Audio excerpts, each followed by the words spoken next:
Сегодня мы рассмотрим проект, который может дать до 200 иксов. Этот проект — это не мем, это инфраструктурный проект, который будет использоваться еще и искусственным интеллектом. То есть это тот самый тренд, который сейчас нарастает и развивается. И вот есть один проект, который, можно сказать, скрытый гем, о нем мало кто говорит, но, наверное, когда о нем заговорят, уже будет довольно поздно его брать, и вы увидите свечи на графике. Но сейчас, пока еще тишина, мы можем спокойно в него зайти, мы с комьюнити в него уже зашли, поэтому тот, кто за мной следит, уже знает этот проект. Это проект Subsquid. Давайте рассмотрим подробнее, что это за проект, что он из себя представляет. Поехали. Сейчас все нарастает тренд искусственного интеллекта, появляются AI-агенты во множественных сферах. Также и в крипте появляются. И они запускают свои токены, постоянно там что-то иксует. Это что-то такое на грани мемов и искусственного интеллекта, то есть там что-то взлетает, что-то нет. Но, тем не менее, нужно обращать на проекты, которые предоставляют инфраструктуру для запуска. То есть, например, проект PumpFun, который запускает мемы на Solana. Это как инфраструктура для мемов. И также для AI-агентов есть проекты, которые предоставляют инфраструктуру, которой могут пользоваться разработчики AI-агентов. А что, по сути, нужно для нейросетей? Для нейросетей нужен большой объем данных, на которых нужно произвести обучение. Эти данные нужно откуда-то взять. И вот можно рассматривать для инвестиций проекты, которые предоставляют данные быстро и много. Для того, чтобы AI-агенты могли обучаться, что-то там копаться в этих данных, ну и дальше транслировать это все пользователям. И вот такие подобные проекты, например, я уже рассматривал проект Covalent. Кто не смотрел ролик у меня на предыдущий есть там на канале, найдите про AI-агенты. Там я как раз более подробно сказал про AI-агенты и про проект Covalent. О Subsquid я также говорил у себя и в Telegram-канале много раз, у меня он есть в портфеле. Я считаю его очень недооцененным проектом. По капитализации, но она вообще мизерная пока и смешная для такого проекта. Об этом проекте еще так широко не говорят, то есть они еще маркетинг не включили на полную. Поэтому у нас есть шанс рассмотреть классный проект инфраструктурный, который наверняка будет использоваться и все больше и больше, и может принести просто колоссальную прибыль. Давайте разбираться, что это за проект, что там внутри. Итак, открываем их сайт. Надо сказать, что Subsquid — это их как старое название, они сократили его до SQD. Это, в принципе, и их тикер SQD, SQD Network. Ну, видимо, может быть, для того, чтобы не ассоциироваться там с игрой кальмаров, потому что много выходило скамных токенов подобных. Но это тут немножко другое. Здесь проект никакой не скам, не мем, это классический инфраструктурный проект. Итак, он представляет из себя это Web3 Data Layer, то есть это, в принципе, огромные данные из блокчейнов, которые так или иначе индексируются и предоставляются пользователям для разработки их приложений. То есть можно, в принципе, для любых целей использовать эти данные. Там множество кейсов, которые можно применить. Сейчас посмотрим. Здесь вот как раз use cases. Это DeFi, гейминг, приватность, AI, social. То есть, в принципе, везде можно использовать эти данные. Сейчас у нас тренд искусственного интеллекта, соответственно, больше фокус идет туда. Но, тем не менее, данные-то можно использовать и для других мест. Если тренд сменится внезапно на игрушки или DeFi, соответственно, этот проект никуда не денется, он также продолжит работать, также предоставлять инфраструктуру. Но сейчас AI — это прям тренд, хайп, поэтому все сосредоточено на этом. Значит, этот проект, он уже существует давно. И он запускался на CoinList'е. Возможно, даже кто-то участвовал в сейле. Я не участвовал, его тогда просто раздали и слили, грубо говоря, все. То есть цена токена пошла на дно, тогда он оказался никому не нужным. Тогда не оценили его потенциал. Что у нас, значит, здесь вот можно посмотреть, сколько они уже данных собрали. То есть больше, чем 800 терабайт данных они собрали уже. Они собирают их, вот здесь указано из разных сетей, сколько данных они собирают. То есть это бесплатный доступ, у них даже есть 200 плюс network, то есть EVM, SVM, Substrate, то есть и Polkadot они поддерживают. И у них есть вот сейчас три основных продукта: SQD Network, Squid SDK и SQD Cloud. Ну, SQD Cloud — это Enterprise решение, Squid SDK — это для того, чтобы Можно было разработчикам другим настраивать это инструменты специально для подключения к их сервисам.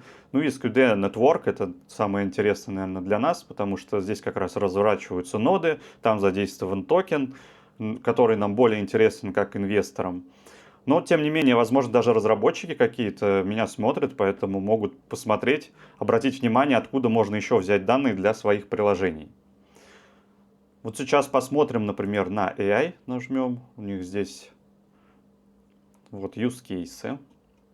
Ну вот можно выбрать all кейсы, то есть PancakeSwap, наверное, все знаете, но многие не знают, что внутри там используются данные из Subsquid, то есть уже идут запросы сюда, потому что здесь легче их, видимо, вынуть, достать, это дешевле становится. Вообще доступ к данным будет удешевляться, все это будет становиться только дешевле в перспективе. Данных много, сервисов будет появляться инфраструктурных тоже много, и все будут конкурировать между собой и предоставлять все ниже и ниже цену для доступа к данным. А эти данные еще нужно как-то собирать и индексировать. И этим вот проект и занимается. Он, по сути, анализирует 200 блокчейнов всяких разных сетей, индексирует эти данные и в удобном виде предоставляет их для разработчиков всяких разных приложений. Здесь можно посмотреть, какие есть партнерства у них. Здесь есть и игрушки, здесь вот есть AI Core Network. Кстати, нужно будет посмотреть, что это такое. Возможно, тоже какой-то скрытый гем. Но посмотрим. Пока они еще только разворачиваются, поэтому нужно будет внимательно следить, что у них будет дальше, потому что они сейчас запускают SQD-порталы. Это очень интересно, и за счет этого как раз-таки может очень сильно вырасти токен. Давайте вот посмотрим SQD Network, то есть можно подключиться, развернуть, соответственно, свою ноду, ну и зарабатывать на это. Здесь в среднем вот 21% годовых worker нод и делегатор 10%. Соответственно, вы можете также настроить ноду, развернуть. На сайте есть подробные документации, как это сделать для тех, кто разворачивает ноды, все это делает. Может, кому-то это очень понравится. Здесь, я так понимаю, дроп уже не будет, токен уже есть. Но, тем не менее, можно получать награду, тем более сейчас токен дешевый. А если он подорожает очень хорошо, то тот, кто развернул сейчас ноду задешево, потом может озолотиться. То есть здесь есть прям гайд, как можно развернуть ноду. То есть у них документация очень хорошо все описана. Для тех, кто в этом всем разбирается, может спокойно перейти, все это изучить. Все довольно удобно сделано на сайте. Также можно запустить свой шлюз и транслировать данные через свои сервисы. Здесь также есть вся документация. Здесь для этого нужно как раз-таки стейкать SQD. Здесь все подробно с формулами описано, но я думаю, вам технические подробности менее интересны. Поэтому, кто знает, я все ссылки оставлю в описании, там можете все это изучить. Мне больше этот проект интересен с точки зрения инвестирования. Я как в прошлом разработчик тут это все понимаю, что тут написано, но при этом сейчас меня больше все-таки интересует, как на этом тренде можно заработать, зайти в проект, который скрытый гем, то есть который стоит дешево, на лоях в него зайти, ну и когда он даст иксы, разгрузиться. И при этом, чтобы это было более понятное для меня решение, не просто какой-то там мем в какую-то собаку закинул деньги и непонятно, что там будет, все зависит от комьюнити, а продукты интересны, которые вот инфраструктурные, которые будут долго, они с нами на длинной дистанции будут работать. Поэтому здесь как бы пусть не будет каких-то прям сразу иксов, хотя все возможно. То есть быстрая переоценка может очень быстро случиться. Вспомните, как, например, BNB переоценился буквально там пару недель, и свечи вверх полетели. То есть это в крипте такое возможно. То есть проект заметили, и он сразу полетел вверх. Или какое-то партнерство заключили, еще что-то. Здесь еще я замечал такое, что говорят, что у Subsquid, нету крупных инвесторов в стиле Coinbase, то есть таких вот прям известных, знаменитых. На самом деле это даже может и плюс в какой-то мере, потому что когда они сюда придут, они, наверное, рано или поздно подобные инвестора сюда зайдут, потому что весь этот AI-хайп они не захотят пропускать и захотят поискать проекты подешевле себе в портфель. И когда они придут и объявят, что там, например, Subsquid запартнерился с Coinbase, представляете, как это отразится на графике. Мы же пока можем зайти, пока все дешево и пока еще все на начальной стадии развития. Squid SDK открываем. Здесь это больше вот для разработчиков, то есть это кто интересует, тоже вот вся документация здесь есть. Давайте вот перейдем на roadmap, посмотрим, значит, что у них тут было, что они запускали и что планируется. Ну и вот, соответственно, постепенно мы входим в первую половину 2025 года. Ну вот, у них, соответственно, здесь индексы, AI-агенты, Oracle, то есть вот как раз-таки они сейчас сосредоточатся на использовании всех этих данных для предоставления их тем, кто занимается AI-агентами. И это, наверное, сейчас вот в моменте самое классное. Ну, дальше они уже будет поддержка SQL. Кто не знает, это такой унифицированный запрос к базам данных. Ну, для разработчиков просто станет гораздо удобнее использовать это все. Ну, например, есть проект Graph Protocol. Наверняка его многие знают, он еще с прошлых циклов. И это монолитное решение, если там технически смотреть. А Subsquid — это модульное решение.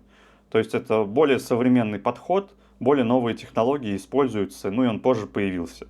Поэтому это как конкуренты, но при этом капитализация у Graph протокола около 2 миллиардов долларов, а у Subsquid, ну, чуть дальше поговорим, это где-то сейчас около 100 миллионов долларов, и это капитализация всего проекта. Посмотрим у них Twitter, тоже Twitter они ведут. Здесь как раз у них вот закреплено очень важное такое объявление, что ранний доступ к SQD порталам. Что это такое, что это нужно. И, в принципе, из-за этого сейчас мы видим, что токен-то подрастает. Мы с комьюнити, заходили где-то в районе 5 центов, плюс-минус. То есть я писал об этом уже давно в проекте, поэтому я уже давно там сижу. И на данный момент мы видим, что токен начинает расти, подал признаки жизни, а из-за чего это случилось? Как раз-таки я думаю, что одна из причин — это SQD-порталы. И сейчас эти порталы находятся в закрытой бете. То есть только некоторые могут туда попасть и уже включить этот новый подход. Значит, раньше у них как было? Все оптимизировано, но централизировано. То есть данные размещены на 32 крупных рабочих серверах, которые управляются самой компанией Subsquid Labs. Ну и, соответственно, после того, как добавят эти порталы, включат, они выйдут из беты, и уже будет более 1000 рабочих узлов, которые будут обеспечивать работу основной сети. И теперь там код, который был написан на Python, он был переписан на Rust, а это там уже параллельные запросы, включает многочисленные оптимизации производительности, и общий прирост производительности у них тоже вырастет в 10-50 раз. Соответственно, что же это значит для нас? Да, что когда портал вот запущен будет, для того, чтобы его запустить, нужно заблокировать токены. И это вот очень важно, потому что сейчас кто тестирует, он начал блокировать токены. А токенов в рынке, на самом деле не так уж и много. И они вот как раз-таки блокируются, и в рынке остается все меньше токенов. А капитализация сейчас просто очень маленькая. И, естественно, это все повлияет на курс, и будет он расти вверх. Сюда могут зайти любые люди, вот я, например, могу взять и создать себе тоже создать портал и управлять там этим конвейером данных.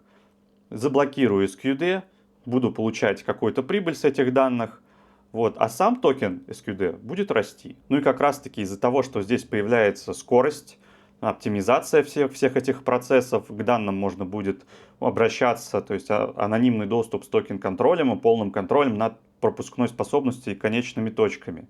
То есть это суверенитет данных. Здесь как раз-таки можно присоединиться, подать заявку, если кто-то хочет это попробовать уже сейчас.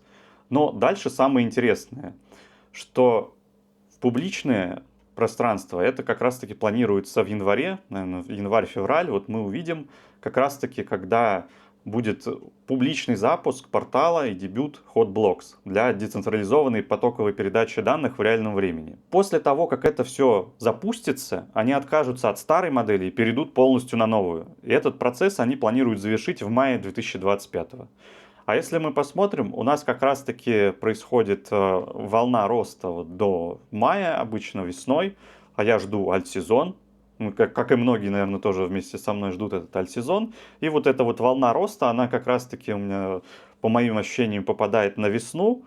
И если они сейчас, в январе, открывают доступ к этим порталам, люди начинают запускать своих AI-агентов, какие-то приложения делать и начинают разворачивать ноды для того, чтобы быстро получить эти данные, иметь их у себя под боком для всяких там AI-агентов тех же, все это будут использовать. Соответственно, они сейчас в феврале там напрягутся, все это встроят. И вот как раз будет период с февраля по май, когда это все может превратиться просто в взрывной рост токена SQD. Так что это одно такое нововведение, которое может очень конкретно повлиять на курс токена. О самом курсе чуть позже поговорим. Открываем их блог. Здесь они пишут, в принципе, постоянно о том, что они тут разрабатывают, что они тут делают. Как раз таки и здесь вот можно посмотреть, есть у них статья, ретроспектива 2024 года. Они делали вот ребрендинг, у них выросло просто кратно число запросов, и оно постоянно растет, потому что ну, продуктом пользуются. Запущен майнет, токен запустился.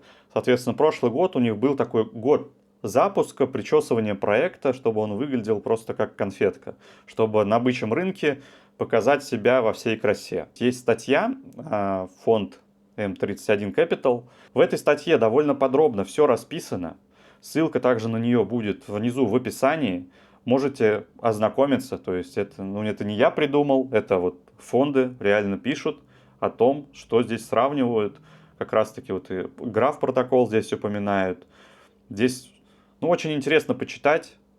То есть тот, кто хочет именно подробнее углубиться, узнать, какой может здесь, в принципе, быть потенциал для развития.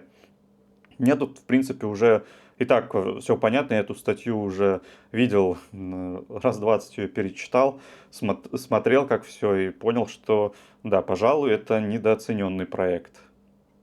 Вторая статья, как раз-таки она выходила чуть позже, она заключается в том, что AI-агенты, как раз-таки доступ данных для AI-агентов. И вот как раз и этот фонд об этом трубит, что будет все это использоваться, эти данные будут использоваться внутри AI-агентов. Мы видим, как AI-агенты растут, они появляются, и этот такой токен, как связующее звено. То есть, если вы не хотите вкладываться в сами эти агенты, которые там, ну да, какие-то улетают, там бешеные иксы дают, но их так много появляется сейчас, что можно запутаться. А тут берется инфраструктурный проект, который внизу находится под этими проектами. Вы, возможно, даже не подозреваете, что какой-то AI-агент берет данные отсюда, а ведь берет. Потому что не так уж много проектов, которые предоставляют данные легко и быстро. Теперь давайте перейдем к токеномике и к цене. Значит, по токеномике. Тут, конечно, были разлоки. То есть, когда после CoinList'а случился ТГЕ, это было в мае 2024 года, то есть, чуть меньше года назад. И здесь прям у них есть в документации написано, когда разлоки, сколько чего будет. Для того, чтобы прикинуть, что сейчас уже разлочено, что нет, я просто эту таблицу передал чату GPT, и сказал, чтобы мне посчитали, сколько на данный момент, если вот в мае оно... я поставил 1 мая, не помню там точная дата когда, но примерно чтобы просто понимать, сколько уже разлоков было и сколько еще будет.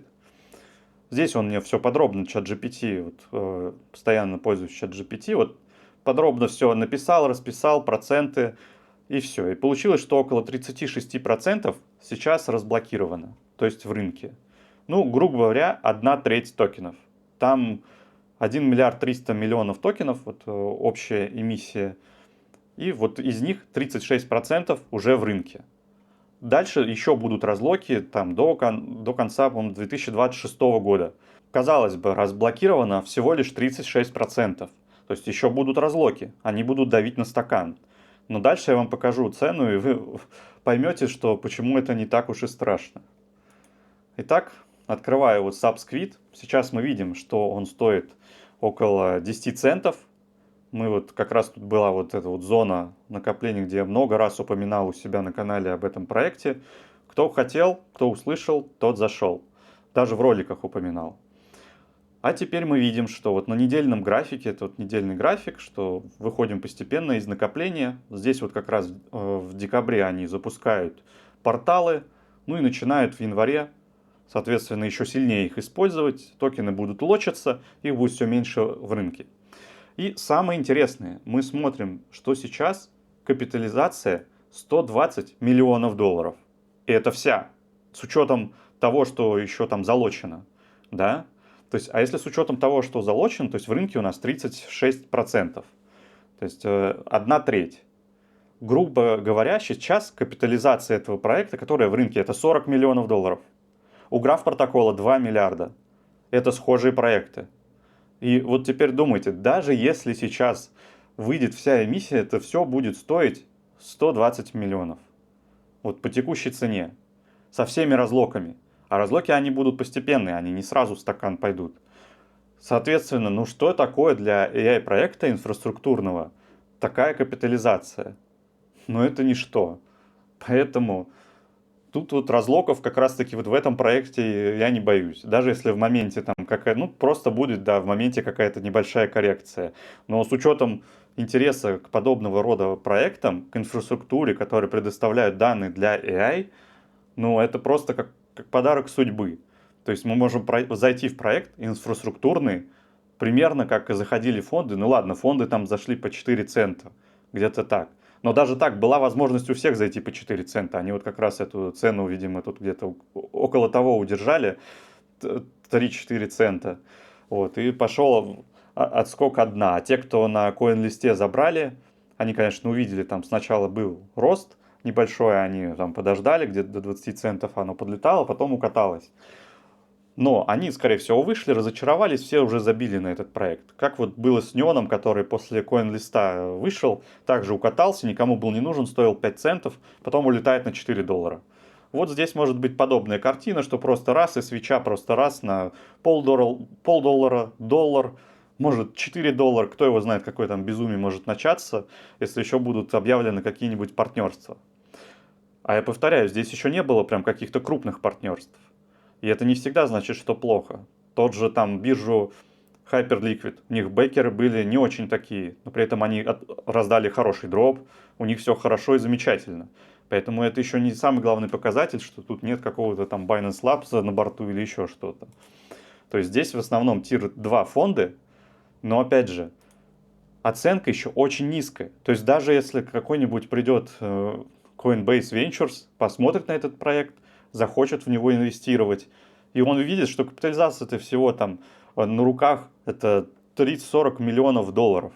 Общее там 120, то есть при такой оценке может залететь фонд, потом объявить о сотрудничестве, и вот вам уже капитализация миллиард. Получилось X10. Я вот с этой точки зрения смотрю. То есть здесь у меня складывается прям несколько факторов. То есть еще не было прям крупных партнерств, на которых бы росла цена. И эмиссия в рынке 36%, и это по капитализации там около 40-50 миллионов долларов, и тренд AI-агентов. То есть это прям, ну просто какой-то, мне кажется, это скрытый гем, о котором никто особо-то не говорит. Думаю, команда тоже не глупая, они могут посмотреть, что сейчас цена токена улетает вверх, и они могут чуть-чуть разгрузиться и отправить эти деньги на рекламные интеграции повсюду. Потому что сейчас они, видимо, пока еще не заняты. Они вот вычесывали свой продукт, чтобы его сделать классным, запустят сейчас эти порталы, а потом, небось, пойдут. Открывайте там свои порталы, лочите токены, а если будут еще лочить эти токены, чтобы создать порталы, то в рынке вообще будет мало. И токен, в принципе, может улететь и на 10, и на 20 долларов. Но если вот 20 долларов, то есть цена, это с текущих 200 иксов. Вот примерно такой результат, но это прям в идеале так будет. Я больше ориентируюсь, что там цена будет 1-2 доллара, и это прям классно. То есть если цена 1-2 доллара, этот проект догоняет Граф протокол. Тем не менее, Граф протокол может улететь еще выше, потому что на бычке, альтизон, там все туда тоже понесут, и он еще будет догоняющим. Но я лучше зайду вот в такого рода проект, потому что здесь я вижу меньше рисков и больше апсайд для роста. Ну вот я вам показал скрытый гем. Дальше принимайте решение сами, нравится вам такой проект или нет. Обязательно прочтите всю информацию, подробно изучите статьи, подробно углубитесь, подумайте, переварите это все и примите уже свое взвешенное решение, хотите ли вы в это инвестировать или нет. Я свои токены буду продолжать держать, буду ждать своих заветных иксов. Делитесь этим роликом с друзьями, ставьте лайки, пишите комментарии. На этом у меня на сегодня все. Желаю вам всем профита и до новых встреч!